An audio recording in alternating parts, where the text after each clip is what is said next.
Hi everyone, welcome back for chapter 2 of Percy and the Battle of Labyrinth. For some years, not some years, some time, I really struggled to pronounce the word labyrinth until I heard so many people talk about it, and then it was like, okay, it is not labyrinth or something like that. It is labyrinth.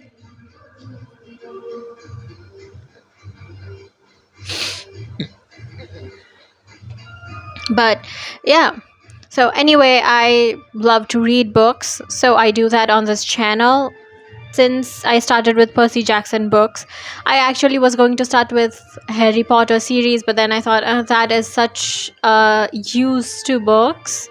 Even I read that, so rereading it wouldn't exactly make it a fun point. Let's try something I haven't done before, and that is read Percy Jackson series. So, starting with Percy Jackson series, I think it's a great thing that I'm doing. If you're hearing some music, it's because Navratri is going on, and so I usually record it in the afternoon. But today but I wasn't able to record in the afternoon, so I'm recording it at the night. And yes, this is a new T-shirt, which you will only see for this video. uh, don't forget to like, share, and subscribe, and click on the bell icon every time I upload the video. I try to upload daily, but if someday I don't, then still it would be good to have you click on the bell icon. So let's get started. I don't see much point because I gushed so much in my previous videos about chapter 1 and how Percy and Annabeth's jealousy is so very clear. And it was not a date which got cancelled because Percy set the school on fire. Not Percy per se, but he was partially responsible for that. So let's get started with chapter 2. Chapter 2. The underworld sends me a prank call. I don't see Hades having honestly, I don't see Hades having that type of sense of humor. He would have a very dry and dark sense of, you know what, I will discuss about that some other day in some other video. Anyway, so chapter 2. The underworld sends me a prank call. Nothing caps off the perfect morning like a long taxi ride with an angry girl. I tried to talk to Annabeth, but she was acting like I'd just punched her grandmother. All I managed to get out of her was that she'd had a monster infested spring in San Francisco. She'd come back to camp twice since Christmas, but wouldn't tell me why, which kind of ticked me off because she hadn't even told me she was in New York, and she'd learned nothing about the whereabouts of Nico D'Angelo. Long story. Any word on Luke? I asked. She shook her head. I knew this was a touchy subject for her. Annabeth always admired Luke, the former head counselor for Hermes, who had betrayed us and joined the evil titan Lord Kronos. She wouldn't admit it, but I knew she still liked him. We talked about this, Percy. It's okay to feel jealous. She wouldn't admit it, but I knew she still liked him. When we'd fought Luke on Mount Tamalpais last winter, he'd somehow survived a 15-meter fall off a cliff. Now, as far as I knew, he was still sailing around on his demon-infested cruise ship, while his chopped up Lord Kronos reformed bit by bit in a golden sarcophagus, biding his time until he had enough power to challenge the Olympian gods. In demigod speak, we call this a problem. Mountain Tam is still overrun with monsters, Annabeth said. I didn't dare go close, but I didn't think Luke is up there. I think I would know if he was. That didn't make me feel much better. What about Grover? He's at camp. We'll see him today, she said. Did he have any luck? I mean, with the search for Pan? Annabeth fingered her bead necklace, the way she does when she's worried. You'll see, she said, but she didn't explain. As we headed through Brooklyn, I used Annabeth's phone to call my mom. Half bloods try not to use cell phones if we can avoid it, because broadcasting our voices is like sending up a flare to the monsters. Here I am, please eat me now. But I figured this call was important. I left a message on our home voicemail trying to explain what had happened to at Good. I probably didn't do a very good job. I told my mom I was fine, she shouldn't worry, but I was going to stay at camp until things cooled down. I asked her to tell Paul Blofis I was sorry. We rode in silence after that. The city melted away until we were off the expressway and rolling through the countryside of northern Long Island, past orchards or cards. Okay, how do you pronounce? Is it orchard or cards? And wineries and fresh produce stands. I stared at the phone number Rachel Elizabeth Dare had scrawled on my hand. I knew it was crazy, but I was tempted to call her. Maybe she could help me understand what the Emposa had been talking about. The camp burning, my friends imprisoned, and why had Kelly exploded into flames? I knew monsters never truly died. Eventually, maybe weeks, months, or years from now, Kelly would reform out of the primordial nastiness seething in the underworld. But still, monsters didn't usually let themselves get destroyed so easily, if she really was destroyed. Taxi exited Route 25A. We headed through the woods along the north shore until a low ridge of hills appeared on our left. Annabeth told the driver to pull over on Farm Road 3.14I at the base of Half Blood Hill. It's funny how the name is Farm Road Pi. You know, Pi 3.14. The driver frowned. There ain't nothing here, miss. You sure you want out? Yes, please. Annabeth handed him a roll of mortal cash, and the driver decided not to argue. Annabeth and I hiked to the crest of the hill. The young guardian dragon was dozing, coiled around the pine tree, but he lifted his coppery head as we approached and let Annabeth scratch under his chin.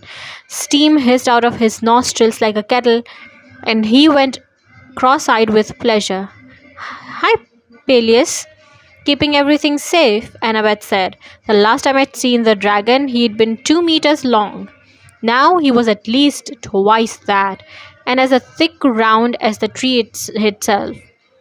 Above his head, on the lowest branch of the pine tree, the golden fleece shimmered, its magic protecting the camp's borders from invasion.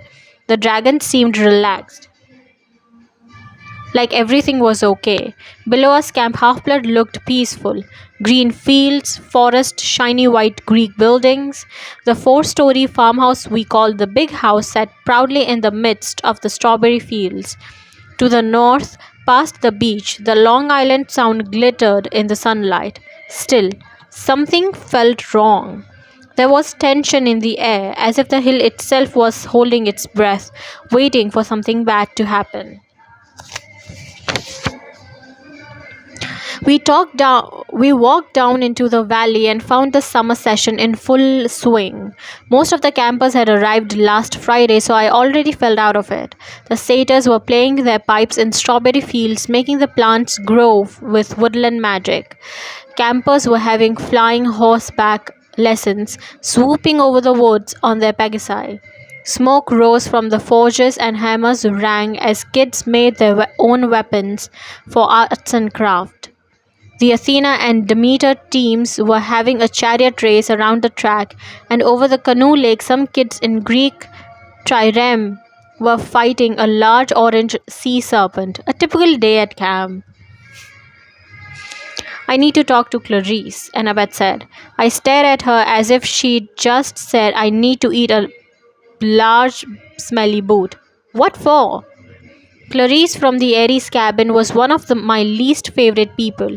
She was a mean, ungrateful bully. Her dad, the war god, wanted to kill me.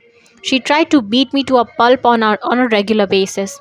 Other than that, she was just great. We've been working on something. I'll see you later, Annabeth said. Working on what? She glanced towards the forest. I'll tell Chiron you're here. He'll want to talk to you before the hearing, she said. What hearing? But she jogged down the path towards the archery field without looking back. Yeah, great talking with you too. I mean, yeah, jealousy isn't exactly a good look on anyone. As I made my way through camp, I said hi to some of my friends. In the big house's driveway, Connor and Travis Stoll from Hermes' cabin were hot wiring the camp's van. Selena Bodegard, the head counselor for Aphrodite, waved at me from her Pegasus as she flew past. I looked for Grover, but I didn't see him. Finally, I wandered into the sword arena, where I usually go when I'm in a bad mood. Practicing always calms me down. Maybe that's because swordplay is one thing I actually understand. I walked into the amphitheater and my heart almost stopped. In the middle of the arena floor, with its back to me, was the biggest hellhound I'd ever seen. I mean, I've seen some pretty big hellhounds. One of the size of a rhino tried to kill me when I was 12. But this hellhound was bigger than a tank. I had no idea how it got past the camp's magic boundaries. It looked right at home, lying on its belly, growling contentedly as it chewed the head off a combat dummy. It hadn't noticed me yet, but if I made a sound, I knew it would sense me. There was no time to go for help. I pulled out Riptide and uncapped it. Yeah, I charged. I brought down the blade on the monster's enormous backside when out of nowhere another sword blocked my strike. Clang! The hellhound pricked up its ears. Woof!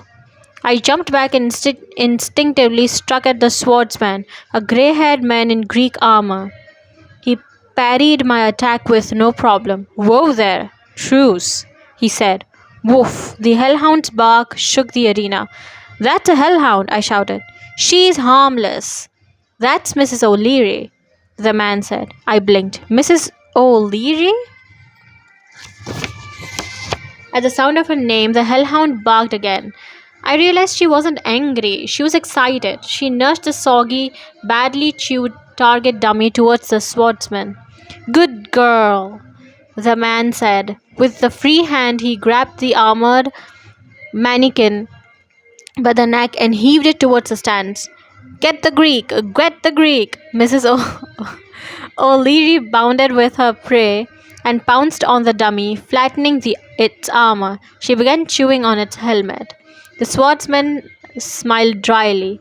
He was in his 50s, I guess, with short grey hair and a clipped grey beard.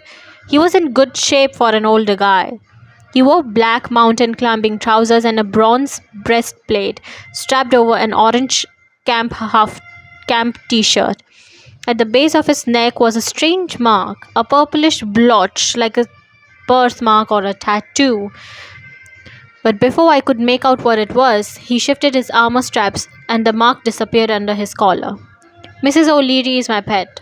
I couldn't let you stick a sword in her rump now, could I? He explained. That might have scared her. Who are you? Promise not to kill me if I put my sword away. I guess. He sheathed his sword and held out his hand. Quintus. I shook his hand. It was rough as sandpaper. Percy Jackson. Sorry about. How did you, get a hellhound for a pet? Long story, involving many close calls with death and quite a few giant chew toys. I'm the new sword instructor, by the way, helping Chiron out while Mr. D is away. Oh, I tried not to stare as Mrs. O'Leary ripped off the target dummy's shield with the arm still attached and shook it like a frisbee. Wait, Mr. D is away? Yes, well, busy times. Even old Dionysus must help out. He's gone to visit some old friends. Make sure they are on the right side. Probably shouldn't say more than that. If Dionysus was gone, that was the best news at all day. He was only our camp director because Zeus had sent him here as a punishment for chasing some off limits wood nymph. He hated the campus and tried to make our lives miserable. With him away, this summer might actually be cool. On the other hand, if Dionysus had got off his butt and actually started helping the gods recruit against the Titan threat, things must be looking pretty bad. Off to my left, there was a loud bump. Six wooden crates, the size of picnic tables, were stacked nearby, and they were rattling. Mrs. O'Leary cocked her head and bounded towards them. Whoa, girl, those aren't for you, Quintus said. He distracted her with the bronze shield frisbee. The crates thumped and shook. There were words printed on the sides, but with my dyslexia, they took me a few minutes to decipher. Triple G Ranch, fragile this way up. Along the bottom, in smaller letters, open with care. Triple G Ranch is not responsible for property damage, maiming, or excruciatingly painful deaths. What's in the boxes? I asked. A little surprise, Quintus said. Training activity for tomorrow night. You'll love it. Okay, I said, though I wasn't sure about the excruciatingly painful deaths part. Quintus threw the bronze shield, and Mrs. O'Leary lumbered after it. You young ones need more challenges. They didn't have camps like this when I was a boy. You're a half-blood? I didn't mean to sound so surprised, but I'd never seen an old demigod before. Quintus chuckled. Some of us do survive into adulthood, you know. Not all of us are the subject of terrible prophecies. You know about my prophecy? I've heard of a few things. I wanted to ask what few things, but just then Chiron clip-clopped into the arena. Percy, there you are. You must have just come from teaching archery. He had a quiver and bow slung over his number one centaur t-shirt. He trimmed his curly brown hair and beard for the summer, and his lower half, which was a white stallion, was flecked with mud and grass. I see you've met our new instructor. Chiron's tone was light, but there was an uneasy look in his eyes. Quintus, do you mind if I borrow Percy? Not at all, Master Chiron. No need to call me master, Chiron said, though he sounded sort of pleased. Come, Percy, we have much to discuss. Sorry I didn't look up for so long. I was immersed into this. I took one more glance at Mrs. O'Leary, who was now chewing off the target dummy's legs. Well, see you, I told Quintus. As we were walking away, I whispered to Chiron, Quintus seems kind of mysterious, hard to read, Chiron suggested. Yeah. Chiron nodded. A very qualified half-blood. Excellent swordsman. I just wish I understood. Whatever he was going to say, he apparently changed his mind. First things first, Percy. Annabeth told me you met some Amposi. Yeah. I told him about the fight at Good and how Kelly had exploded into flames. Chiron said.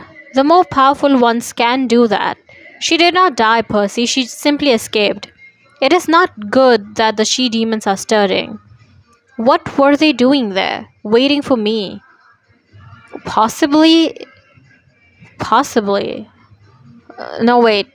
I completely missed that question. Hold on. What were they doing there? Waiting for me? Possibly. It is amazing you survived.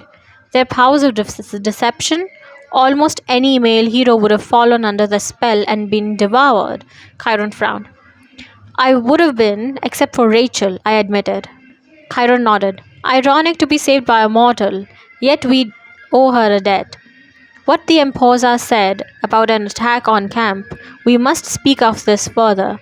But for now, come. We should get to the woods. Grover will want you there. Where?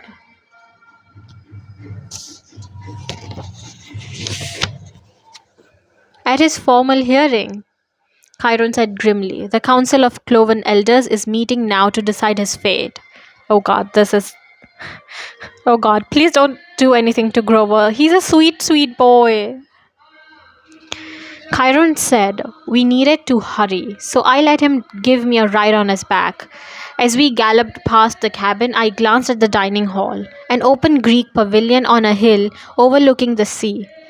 It was the first time I'd seen the place since last summer, and it brought back bad memories. Chiron plunged into the woods.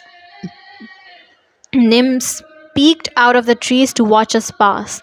Large shapes rustled in the shadows, monsters that were kept in here as a challenge to the campers. I thought I knew the forest pretty well after playing Capture the Flag here for 2 summers, but Chiron took me a way I didn't recognize, through a tunnel of old willow trees, past a little waterfall, into a glade blanketed with wildflowers. A bunch of satyrs were sitting in a circle on the grass. Grover stood in the middle, facing 3 really old, really fat satyrs who sat on a topiary thrones shaped out of rose bushes. I'd never seen the 3 old satyrs before, but I guess they must be the Council of Cloven Elders. Grover seemed to be telling them a story. He twisted the bottom of his t-shirt, shifting nervously on his goat hooves. He hadn't changed much since last winter, maybe because satyrs age half as fast as humans. His acne had flared up, his horns had got a little bigger, so they stuck out over his curly hair. I realized with a start that I was taller than him now. Everyone are growing up. Oh my god. Standing off to one side of the circle were Annabeth, another girl I'd never seen before, and Clarice. Chiron dropped me next to them. Clarice's stringy brown hair was tied back with a camouflage bandana. If possible, she looked even buffer, like she had been working out. She glared at me and muttered, "Punk," which must have meant she was in good mood. Usually she says hello by trying to kill me. Annabeth had her arm around the other girl, who looked like she'd been crying. She was small, petite, I guess you'd call it, with wispy hair the color of amber and pretty elfish face. She wore a green chiton and laced sandals, and she was dabbing her eyes with a handkerchief. "It's going terribly," she sniffled. "No, no, he'll be fine." Annabeth patted her shoulder. "He'll be fine, Juniper." Annabeth looked at me and mouthed the words, "Grover's girlfriend."